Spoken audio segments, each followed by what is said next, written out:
எல்லா புகழும் இறைவனுக்கு. படைத்தலைவன், கொம்பு சிவி, இது ரெண்டுமே சண்முக பாண்டியன் நடித்து வெளியே இருக்கிற படம். படைத்தலைவன் ஆல்மோஸ்ட் அந்த படத்துடைய வேலைகள் எல்லாம் முடிஞ்சிடுச்சு. ஸோ இதை பற்றின அப்டேட் பார்க்குறதுக்கு முன்னாடி ஏஆர் ரஹ்மானுடைய விவகாரம் எல்லாரும் கேள்விப்பட்டிருப்பீங்க. எனக்கு அதை பற்றி பேசுகிறதுக்கு பெருசாக ஒன்றும் விருப்பம் இல்லை. ஏன்னா ரொம்பவே நாகரிகமாக ஒரு ட்வீட் பண்ணியிருந்தார்.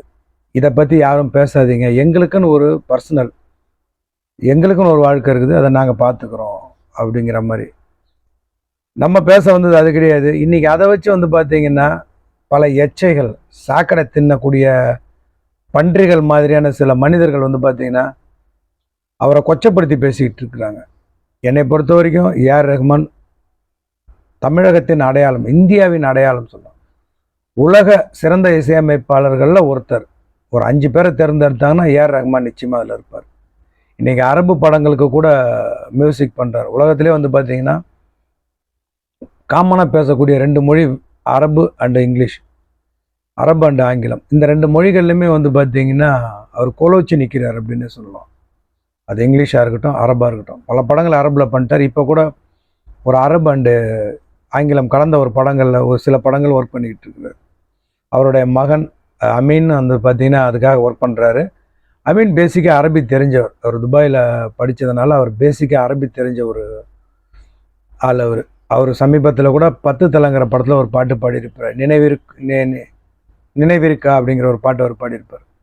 ஸோ ரஹ்மானுடைய குடும்பத்தில் என்ன விஷயம், என்ன பிரச்சனை அப்படிங்கிறத பற்றி நம்ம போகவே வேணாம். எல்லார் குடும்பத்துலேயும் பிரச்சனைகள் இருக்க தான் செய்யுது. பட் இவ்வளோ சீக்கிரம் அவருடைய மனைவி இந்த விஷயத்தை மீடியாவுக்கு கொண்டு வந்துடக்கூடாது அப்படிங்கிறது தான் என்னுடைய கருத்து. என்னென்னா, இங்கே உலகத்தில் பலதரப்பட்ட கணவன் மனைவி இருக்கிறாங்க, ஹஸ்பண்ட் அண்ட் ஒய்ஃப். புருஷன் ஒரு பக்கம் வேலை பார்ப்பான், பொண்டாட்டி ஒரு வேலை பார்ப்பான். 2 பேருமே இல்லீகலாக 2 தொடர்பில் இருப்பாங்க. அவங்களும் குடும்பம் நடத்திக்கிட்டு தான் இருக்கிறாங்க. ஒன்றாவே குடும்பம் நடத்துவாங்க ஒரே வீட்டில். சமகாலத்தில் பேசிக்க மாட்டாங்க, ஆனால் பிள்ளைகள்லாம் இருக்கும். இவங்க அவர்கிட்ட பேச மாட்டாங்க, அவர் இவங்கள்ட்ட பேச மாட்டாங்க. ஸோ வாழ்ந்துக்கிட்டு தான் இருக்கிறாங்க. ஸோ எதுக்கு சொல்ல வரேன்னா, நல்ல குடும்பங்களும் இருக்குது. எதுக்கு சொல்ல வரேன் அப்படின்னா, குடும்பங்களில் பிரச்சனை இருக்க தான் செய்யும். அதை நம்ம எந்த அளவுக்கு நமக்குள்ளே வச்சுக்கிறோமோ அந்த அளவுக்கு நமக்கு தான் சேஃப்டி. இது ஒன்றும் யாரோ ஒரு ரஹ்மானோ, யாரோ ஒரு ராமசாமியோ, யாரோ ஒரு ராபர்ட்டோ குடும்பம் கிடையாது. நீங்கள் ஒரு செலிப்ரிட்டி குடும்பம். இதை எந்த அளவுக்கு உங்களுக்குள்ளவே நீங்கள் பேசி தீர்த்து இதை வச்சுக்கிட்டு போயிருந்துருக்கணுமோ அதோடு இருந்திருக்கணும். இதை வெளியில் கொண்டுட்டு வந்தது மிகப்பெரிய தப்பு. அவருடைய மனைவி பெரிய தப்பு பண்ணிட்டாங்க அப்படின்னு தான் நான் சொல்லுவேன். அவங்க யார் கூட வாழ்ந்துட்டு இருக்கிறாங்க, தனியாக வாழ்ந்துட்டு இருக்கிறாங்களா, ரஹ்மானோட வாழ்ந்துட்டு இருக்கிறாங்களா அப்படின்னு இத்தனை வருஷம் யாரும் ஆராய்ச்சி பண்ணதே கிடையாது. அவங்கவுங்க பாட்டுக்கு போய்கிட்டு இருந்தாங்க. ரஹ்மான், அவங்க சாய்ரா பானு ஒன்றா தான் இருக்கிறாங்க, ஒத்துமையாக தான் இருக்கிறாங்க, 3 பிள்ளைங்க அப்படிங்கிற மாதிரி ஒரு நினைப்போடு தான் மக்கள் இருந்தாங்க. ஆனால் இன்றைக்கி பார்த்தீங்கன்னா ரஹ்மான் பொண்டாட்டி எங்கே இருக்கிறாங்க, ரஹ்மான் எங்கே இருக்கிறார் அப்படிங்கிற ஆராய்ச்சிக்கு மக்கள் போயிட்டாங்க. அதனால தான் சொல்ல வரேன், இதை உங்களுக்குள்ளே வச்சுருந்துருக்கலாம். நீங்கள் ரஹ்மான் கூட இருந்தா என்ன, நீங்கள் உங்கள் அம்மா வீட்டில் இருந்தா என்ன, மக்களுக்கு தெளிவாக போகுது. ரஹ்மான் சாய்ரா பானு சந்தோஷமாக வாழ்கிறாங்க அப்படிங்கிற மாதிரி நினப்போடு தான் இந்த மக்கள் இருந்திருப்பாங்க. ஸோ இதை நீங்கள் வெளியில் கொண்டுட்டு வந்திருக்கக்கூடாது. ரஹ்மான் ஏன் இந்த அளவுக்கு இதை கொண்டுட்டு வந்தார் அப்படின்னு தெரிய வரல. நல்ல மனிதர், மரியாதையான மனிதர். பல செலிபிரிட்டி இவரை பார்க்கணும்னு நினச்சாலுமே இவர் அனுமதிச்சா மட்டும்தான் பார்க்க முடியும். அந்த இடத்துல அவர் இருக்கிறாரு. நல்ல மனிதர். யாருமே இவரை பற்றின எந்த குறைகளும் சொன்னது கிடையாது. சில சங்கிகள் இருக்கிறாங்க, டவுசருங்க அவனுடைய பொழப்பே அடுத்தவனை தூத்தி திங்கிறது தான். இப்போ அப்படி தான் தூத்திக்கிட்டு இருக்கிறாங்க சோசியல் மீடியாவில். இவரை தூத்தி நீங்கள் திங்கிறதுக்கு பதில் வேறு ஏரியாவது போய் நீங்கள் தூத்தி திங்கலாம். என்னுடைய கருத்தை தான். நல்ல மனுஷன். அவரை போக்கில் விட்டுடுங்க. நம்ம நிச்சயமாக நிம்மதி இல்லாமல் தான் அந்த 4 நாளாக இருந்திருப்பார். அவர் இன்றைக்கி அப்படி தான் இருப்பார் இந்த நிமிஷத்துக்கு. இதுக்கு நடுவில் பார்த்தீங்கன்னா என்னை இழு இழு இழு இழு இழுக்குதடி நெஞ்சு வழுக்குதடிங்கிற மாதிரி ஒரு பாட்டு கொடுத்துருக்கிறாரு. பாட்டை அனுபவிக்க முடியல கேட்டு. ரஹ்மானுடைய பிரச்சனை நம்ம பிரச்சனை. ரஹ்மானுடைய சோகம் என்னுடைய சோகமாக நான் பார்க்குறேன். சரியாக தப்பாங்கிறது தெரிய வரல. பட் என்னுடைய சோகமாக நான் பார்க்குறேன். என் குடும்பத்தில் ஒரு சோகம் மாதிரி தான் நான் பார்க்குறேன். என் தங்கச்சிக்கு நடந்த மாதிரி தான் நான் பார்க்குறேன். என் அண்ணன் தம்பிக்கு நடந்த மாதிரி தான் நான் பார்க்குறேன். ஸோ அந்த வகையில் எனக்கு வருத்தம் தான். அந்த பாட்டை கொண்டாட முடியல. உசுரே நீதான் நீதான் பாட்டுக்கு பிறகு மனுஷன் இந்த பாட்டில் நம்ம மனசெல்லாம் இழுத்துட்டார் அப்படின்னே சொல்லணும். அவருடைய அந்த எனர்ஜெட்டிக் அந்த பாட்டில் பார்த்துருப்பீங்க. அவ்வளோ ஒரு ஒரு வைப்பு கொடுத்துருப்பாரு. அதேமாதிரி தீயும் சரி எக்ஸ்ட்ரா நிறையா பாடியிருக்கிறாங்க. அவங்களுக்கும் நம்முடைய வாழ்த்துக்கள். விவேக் இந்த பாட்டை எழுதியிருக்கிறாரு, அவருக்கும் நம்முடைய வாழ்த்துக்கள். ஜெயம் ரவி அவங்க நித்யா மேனன் நடிக்கிறாங்க. உதயநிதியோடைய ஒய்ஃப் இந்த படத்தை கிருத்திகா, அவங்க தான் இந்த படத்தை டைரக்ட் பண்ணியிருக்கிறாங்க. ரெட் ஜெண்ட் தான் தயாரிக்குது. சீக்கிரமாக அந்த படத்தில் நம்ம தேட்டரில் பார்க்கலாம். ரஹ்மானுக்கு நம்ம சொல்ல வர்றது ரஹ்மானுக்கு ஒரே விஷயம் தான். ஏன்னா நிச்சயமாக மனுஷன் உடஞ்சி போயிருப்பார். இதை அவர் எதிர்பார்க்கல அப்படிங்கிறாரு. இதை நான் எதிர்பார்க்கல, ஓகே அவங்களுக்கு என்ன தேவை அதை செஞ்சு கொடுங்க அப்படிங்கிற மாதிரி குடும்பத்தில் இருக்கிறவங்கள்ட்ட சொல்லிட்டு ஓய்வில் இருக்கிறாரு. கடவுள் தான் அவருக்கு வந்துட்டு அந்த தெம்பை கொடுக்கணும் அப்படின்னு இறைவனை பிரார்த்திக்கிறேன். இறைவன் நாடினால் விரைவில் அவங்க 2 பேரும் ஒன்று சேர்ந்துட்டாங்க அப்படிங்கிற தகவல் வரும். நிச்சயமாக அந்த பக்குவத்தில் ஏதோ கோபத்தில் அவங்க பண்ணிட்டாங்க அப்படின்னு தான் நான் நினைக்கிறேன். அவங்களும் வருத்தப்பட்டிருப்பாங்க. இதை ஒரு இனி இப்படி ஒரு நிகழ்வு நடந்துடக்கூடாது அப்படிங்கிற பயம் 2 பேருக்குமே வந்திருக்கும். நிச்சயமாக அடுத்தடுத்த விஷயங்கள் அவங்க கான்சன்ட்ரேஷன் பண்ணி ஒன்று சேர்ந்துருவாங்கங்கிறது என்னுடைய கருத்து. இறைவன் நாடினால் இது நடக்கும். என்னுடைய ஆசையும் அதுதான். உங்கள் கருத்துக்களை மறக்காமல் கமெண்டில் சொல்லுங்கள். அடுத்ததாக படைத்தலைவன் பற்றி பேசணும். அதுக்கு முன்னாடி கொம்பு சீவி இந்த படத்தை பற்றி பார்ப்போம். பல வெற்றி படங்களை கொடுத்த நம்ம பொன் ராம் இந்த படத்தை டைரக்ட் பண்ணுறாரு. ஏற்கனவே வருத்தப்படாத வாலிபர் சங்கம், சீமராஜாலாம் சூப்பர் படம். பட் ஏன் ஃப்ளாப் ஆச்சுன்னு தெரியல. கடைசியாக அவர் கொடுத்த ஃப்ளாப் படம்னு சொல்லி பார்த்தோம்னா டிஎஸ்பி, பெரிய டிசாஸ்டர் அது. அதை தவிர்த்து அவர் கொடுத்த எல்லா படங்களுமே சில்வர் ஜூப்ளி மூவி தான். இந்த காலத்தில் சில்வர் ஜூப்ளி எங்கே நடக்குது? சில்வர் ஜூப்ளின்னு சொல்கிறதுக்கே படம் கிடையாது. பிளாக் பஸ்டர் மூவி அப்படின்னே சொல்லிக்கலாம். அந்த இயக்குனர் தான் இந்த படத்தை டைரக்ட் பண்ணுறாரு.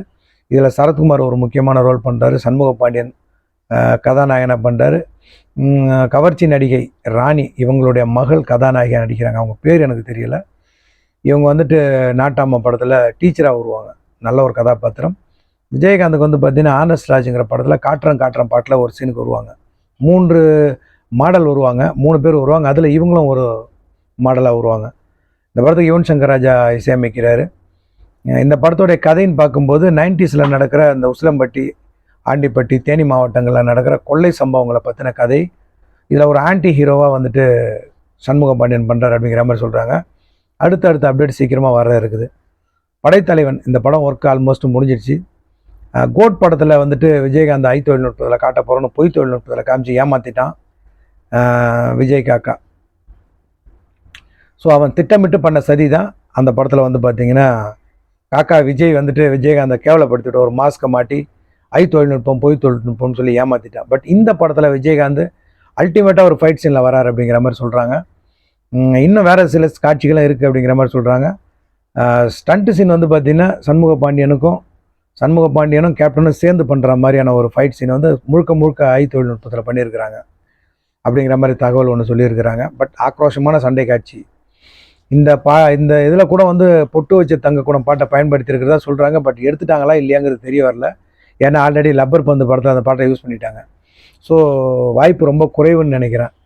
இந்த படத்துக்கு இளையராஜா மியூசிக் பண்ணுறாரு. இளையராஜா விஜயகாந்தோடைய கரியரில் பார்த்தீங்கன்னா விஜயகாந்தோடைய 99% இளையராஜா தான் படம் பண்ணியிருப்பார். விஜயகாந்துக்கு வைத்தியை காத்திருந்தால், அம்மன் கோயில் கிழக்காலை, நினைவு ஒரு சங்கீதம், சொல்லிகிட்டே போகலாம். நிறைய படங்கள், பூந்தோட்ட காவல்காரன், பாட்டுக்கு ஒரு தலைவன், அப்படி எக்ஸ்ட்ராடனரியான படம் கொடுத்த இளையராஜா இந்த படத்துக்கும் பாட்டு சூப்பராக கொடுத்துருப்பார் அப்படின்னு நான் நினைக்கிறேன். சமீபத்தில் தினந்தோறும் பாட்டு வந்து பார்த்திங்கன்னா பட்டையை கிளப்பிக்கிட்டு இருக்குது. இளையராஜாவுடைய வாய்ஸில் அவரே எழுதி பாடியிருக்கிறாரு. நம்ம விடுதலை 2 படத்தில் இருந்து இன்றைக்கும் மனசில் ஓடிக்கிட்டு இருக்கு அப்படின்னே சொல்லலாம். பல பாடல்கள் அந்த பாட்டை ஞாபகப்படுத்து அப்படிங்கிறாங்க. காட்டுமல்லி பாட்டு ஞாபகப்படுத்துது. எனக்கு வந்து பார்த்திங்கன்னா ரொம்ப வருஷத்துக்கு முன்னால் அவர் மியூசிக் பண்ண சொல்ல மறந்த கதையில் வர பணம் மட்டும் வாழ்க்கையா இந்த பாடா போன மனுஷனுக்குங்கிற மாதிரி ஒரு பாட்டு பண்ணியிருப்பார்.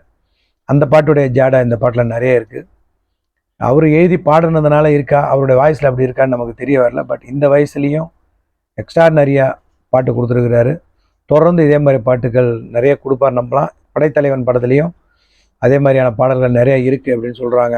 படைத்தலைவன் பற்றிய ஹைலைட்டான அப்டேட் என்ன அப்படின்னா, இந்த படத்தோடைய ஆடியோ லான்ச் பண்ண போகிறாங்க சீக்கிரமாகவே. இதுக்குள்ளே விஜய் கலந்துக்க போகிறாருன்னு சொல்லியிருக்கிறாங்க.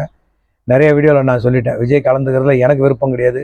ஒரு விஜயகாந்தோடைய ரசிகனாக நான் சொல்ல வரேன்.